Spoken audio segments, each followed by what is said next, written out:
Thank you, Jim, for organizing this Azimio.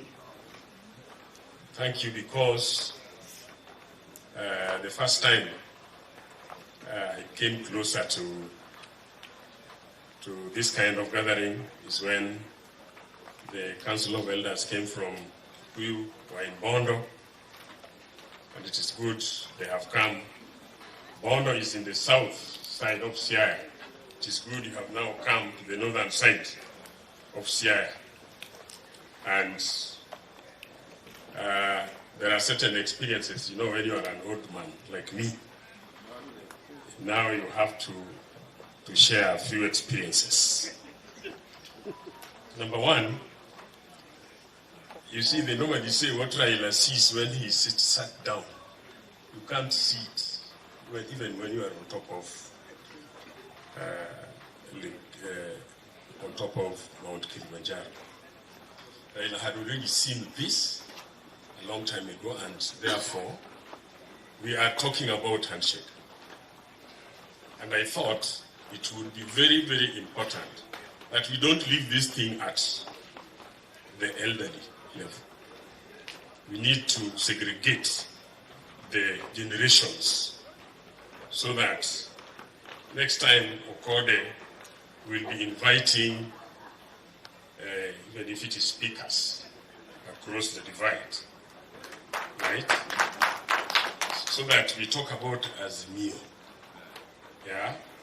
So that what we have done as governors, you have already seen, that we have already seen that there is something at the end of the tunnel.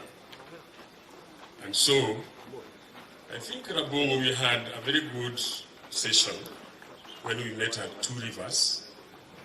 And the most important thing about our meeting was that we want to have an interaction of business people between our end in the lake and the mountain. And it never took place. So that we will have golfers from Ruiru coming to play golf at Kisumu. I think that should be the spirit, so that we continue to have various generations meeting to discuss about Azimio.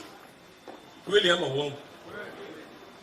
Secondly, me, throughout my life as a Kenyan, I started working, and my main customers were Kikuyus.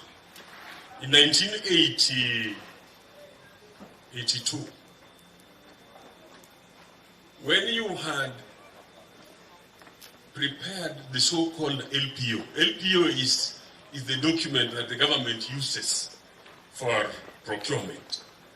In 1982, when you had prepared an LPO even for 10,000 shillings, you will not get any response. Unaenda kwa duka hii, hakuna mtu nakubali.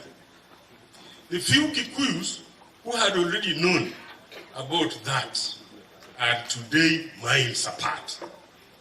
Very, very, very far. Some of them invite me to their places of work, and I'm so impressed.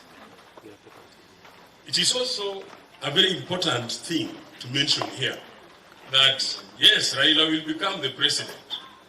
And if Raila becomes the president, have you questioned yourself, what role are you going to play in Raila's presidency? The best thing is to go for business. That is where I would not go, hakuna maneno ya kubishana. And the people who can show you business are these people who are already exposed. And I'm sure I'm happy Ngatia is here for the National Chamber of Commerce. So that Ngatia, what I'm trying to talk about is that the Azimio that we should be having, we should be benefiting on it by dying.